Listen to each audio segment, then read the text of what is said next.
But before all the comic book shenanigans and all that, too, we have to talk about, or I should say, Ricardo will talk about first season of Star Trek: Strange New Worlds. Unfortunately, okay, so I basically saw the first episode, and both myself and Ricardo, we covered it, and I was just waiting for the full season to wrap up so I could just binge through the whole thing. But time just got in the way. I didn't get around to doing so. But yeah, Ricardo, I know you was following this for since it started. So yeah, take it away. What was it about, and did it at least exceed your expectations or not? Yeah. All right. So as I said, much like how I expected it. It plays its conceit by saying, all right, well, we're aware that we're a prequel, and then the main character is aware of his conceit as a prequel. So this follows directly from the second season of Star Trek Discovery, where they introduce Captain Christopher Pike. And there's an episode, I forget the name of the episode, but basically he sees his fate that is known from the events of TOS in the menagerie, where he have to live his life as more or less as a paraplegic in what we call the beep chair, right? Beep, I think we just beep 1 for yes or beep 2 for no or something like that, right? Basically, that's the conceit. So what happens when you have to think of this existential scenario of having to, well, you kind of know your fate, and you could escape it, but like it's one of those predestination paradox kind of stuff where you probably don't want to, because and any attempt to try to escape it would mean that you would have to address other bigger unforeseen consequences. And that's kind of basically what they do and address with this. They give, in my opinion, at least for the finale, give a satisfactory answer as to why it is he doesn't avoid it. He has, knowing Star Trek and the nature of Star Trek and all the chicanery and goofiness that is going on with time and alternate realities and parallel universes and all that fun stuff. He could have all kind of alternatives to escape.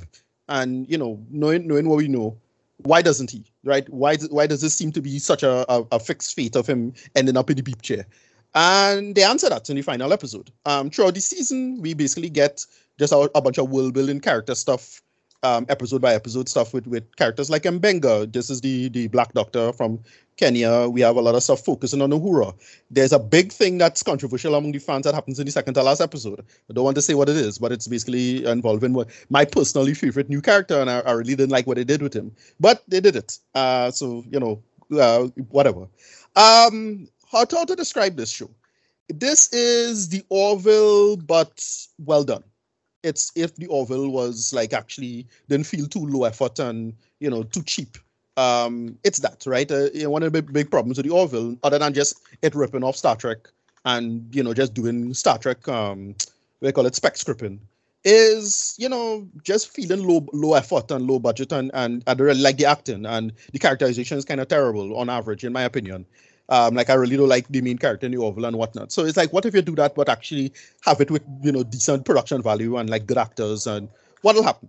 And we kind of get that, but it still suffers from the same problem I have with the Orville, which is it's Star Trek spec scripting. They just take an episode that we know from Star Trek, and they just do, in my opinion, a weaker version of that. But it's more designed to remind you of old Star Trek. That's pretty much how the whole thing feels to me. And yeah, that's the last point about that. Like, it's how you feel when it comes to that kind of stuff, right? Do you think that Trek should try to go in a new space and try something new, or they should just kind of play the hits in this way? And yeah, they kind of play the hits with the show, right? The final episode, what it does, it more or less plays a classic episode of Star Trek called Balance of Terror. Classic episode of Trek called Balance of Terror. And they redo it with an alternate spin involving Pike's time travel and chicanery and his fate. And it's a pretty good episode. Again, if you like that kind of stuff, it works. If you're not into that, then it doesn't work for you. I minicamp that thinks it works, right? I want Trek to be different and weird and whatnot, right? But look, it's a big franchise. I expect them to do certain things a certain way.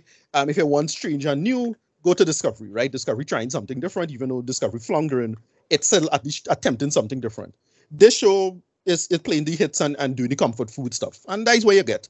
If you're enjoying the comfort food stuff, it's a good rating. I'll give it like an 8 out of 10, as it is. If you don't like the comfort food stuff, then it really suffers badly. And, I'll give it more like a 4 out of 10. Because it's just not as bad as the Orville, but still, playing bad hits and doing mediocre like appeals to scripts and storylines, and is what it is you want to do with that as it is. Like it have a episode that is straight up just do a ripoff of a classic sci-fi story from Ursula K. Le Guin, Ones Who Walked Away from an Alas. They straight up just rip off the episode, like the classic short story, and it's a very famous short story. But like, dude, they didn't do anything with it. They just put Star Trek characters in the short story. But here's the thing: Trek does always do that, so I don't really have a problem with any of that as it is. Again, it have critics whose opinions I totally understand. If they don't like this, I totally understand where they're coming from. There's really one critic whose opinion I generally respect. He is given that problem. And yeah, what I've been saying about the Orville, when the Orville came out, I had the same problem with that. And that's how I kind of feel about it as it is, right? Yeah, so moving on. Rating, 8 out of 10 personally for me. I enjoy it as a series. It's how you feel about its conceits. I don't like, they do a couple things with certain characters that I don't really care for.